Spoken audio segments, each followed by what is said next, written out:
World's quickest bike by far. Cool. But how do I make it faster? Come on, something here's got to tell me how to make it faster.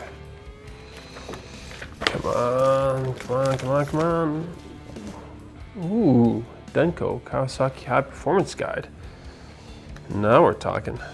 What do we got here? Curbs, clutches, and chambers. Ooh, look at that. Perfect. 750 H2, part number. I wonder if there's a number for these guys. Denko, Denko, Denko. Perfect. Give him a shout. Get myself some nice new chambers. 656-0424. And come on. We're sorry. You have reached a number that has been disconnected or is no longer in service. Now what am I supposed to do? So you just finished your H2 and you're desperately looking for a set of expansion chambers, but you found out your favorite tuning company has been out of business since 1979. So now what are you supposed to do?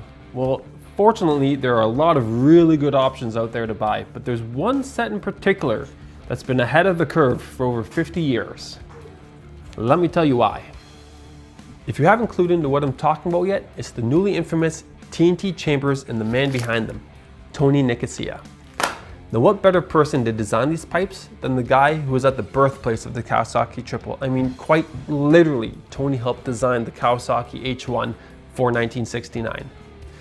And if that doesn't impress you, what about a resume of nearly 200 world records and multiple disciplines of motorcycle racing? Not to mention having his hand in helping start companies like Denko, Bill Wurges, Hot Seat Engineering, so on and so on and so on. Since the inception of the Kawasaki triple, Tony has been working his magic, pushing his boundaries of what they can do, and still continues to do so today. Now let me tell you a story. Back in 1986, Tony has a newly designed street pipe and brings it to the drag strip to test out. He convinces a reluctant racer named Chuck Manager to try his street pipes over his current Denko Stingers. It was that day, just by swapping the pipes, that Chuck was able to shave 0.3 of a second off and increase his top speed by 23 miles an hour, just by changing its pipes to street pipes. So what is it about these pipes that have kept them ahead of the curve for over 35 years? Well, after talking to Tony, he gave me some of his inside information.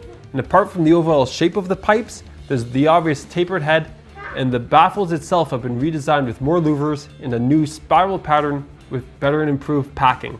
All of this gives you an additional 8 to 10 horsepower over the conventional Denko chambers. And believe me, I've seen the dyno charts, it's real. And I'm lucky enough to have a set of these pipes for my H2 that I'm going to install today.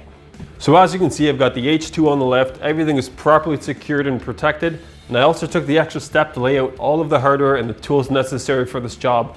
So all that's next is to remove these original Denkos and then install the new TNTs. Let's do it.